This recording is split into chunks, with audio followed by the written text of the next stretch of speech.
In a quiet meadow where the grass grew soft and tall, a little mouse lived among the roots of an old oak tree.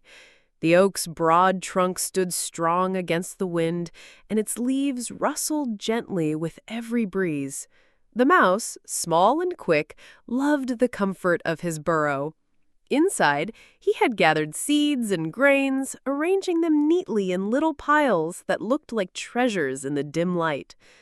Every morning, he would step outside and lift his tiny nose to the air. The scent of flowers, soil, and dew greeted him, while birds filled the sky with cheerful songs. He enjoyed listening to the world awaken, his heart steady and light. Though he was small, he felt part of something greater. Not far from the oak tree lay a pond, wide and calm, with lily pads floating gently on the water's surface. Frogs lived there, croaking and leaping among the reeds. Among them was a frog who liked to wander near the meadow's edge. He had shiny green skin, legs strong enough for great leaps, and eyes that glittered like wet stones. Unlike the mouse, the frog did not keep to one home. He moved between the water and the land, enjoying both. The frog noticed the mouse many times, scurrying near the roots of the oak. He admired the mouse's quickness and tidy ways. One day, when the sun was climbing and the meadow shimmered with light, the frog hopped closer and spoke.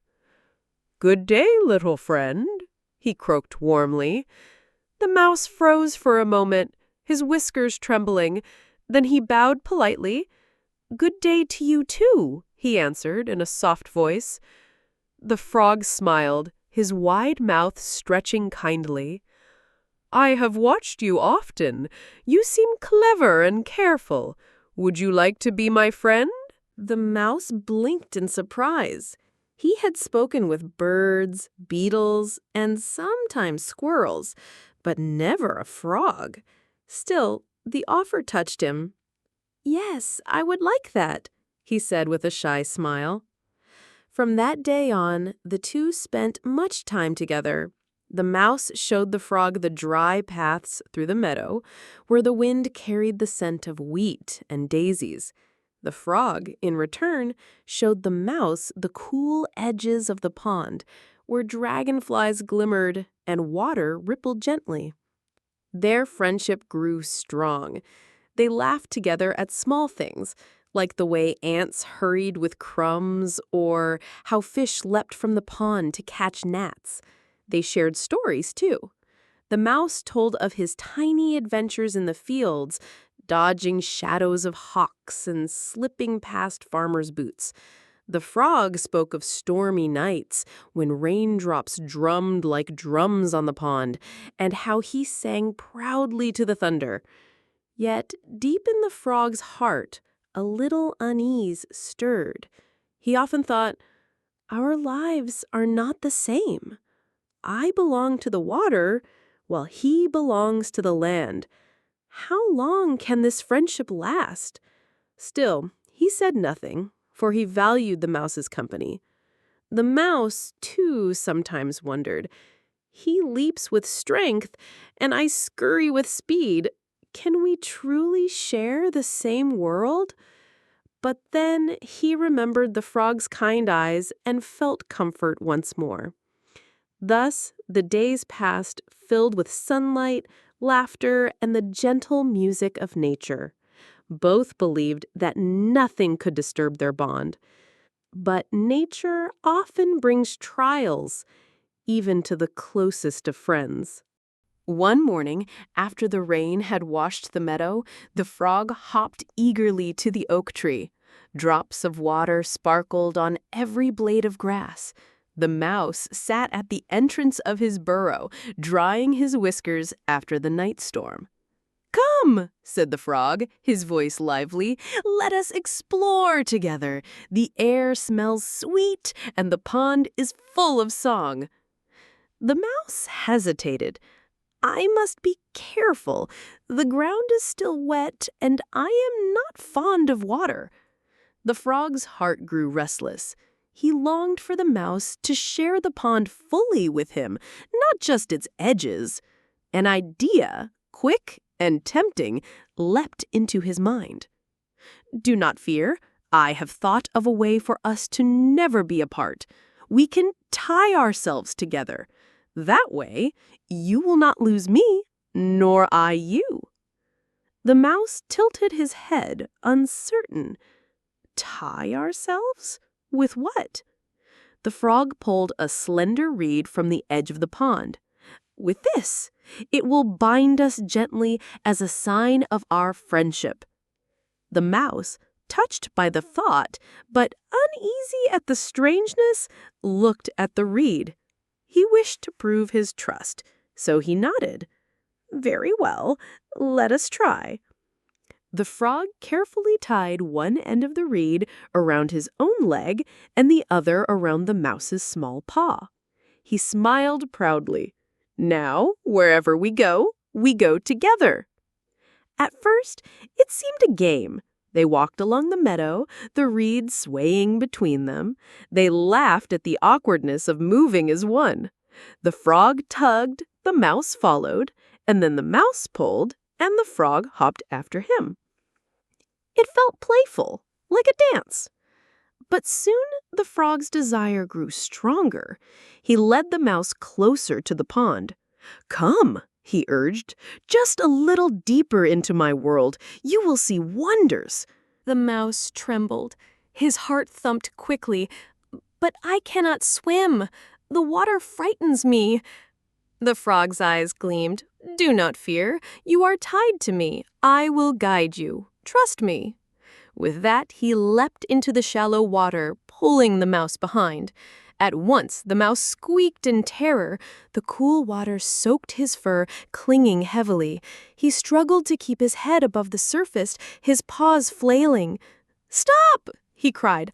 "I cannot breathe!" But the frog pulled forward, determined to show him the joy of the pond. The mouse's tiny body splashed and twisted, his fear sharp as fire in his chest. He gasped, coughing as water touched his nose. The frog, caught between pride and blindness, ignored his friend's panic. He thought only, if he stays long enough, he will learn to love it. But danger soon approached. A hawk, circling high above, spotted the mouse struggling in the water. Its sharp eyes gleamed with hunger. With a swift dive, it swooped toward the pond. The mouse saw the shadow rushing down. His heart nearly stopped. "Help me!" he squealed, but the reed held him fast to the frog. He could not escape. The hawk's talons struck, seizing the mouse.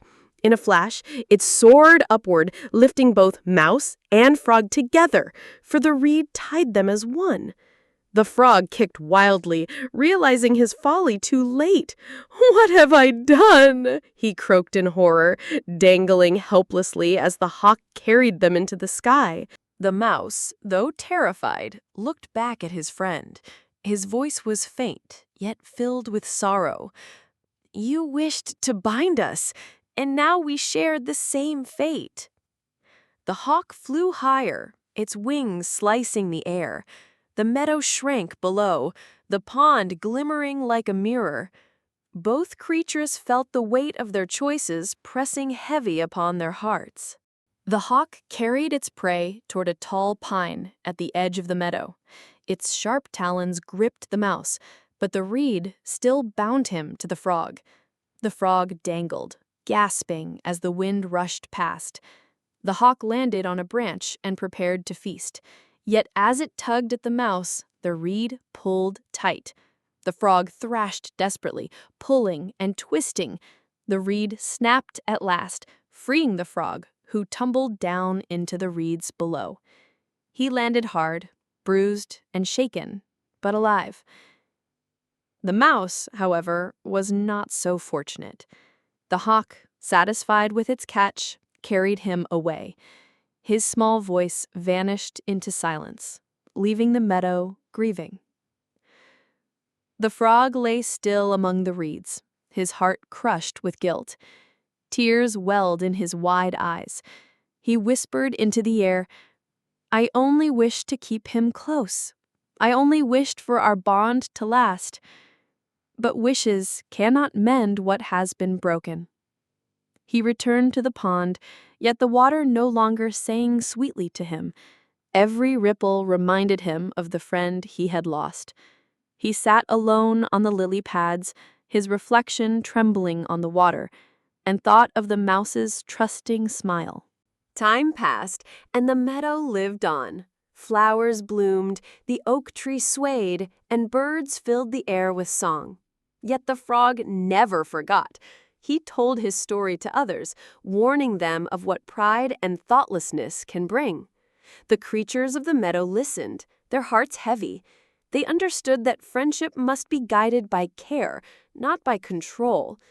To love a friend is to let them walk their path freely, not to bind them for one's own. And so the tale spread, whispered from the reeds to the fields, carried on the wings of birds and the hum of insects. It became a lesson for all who heard.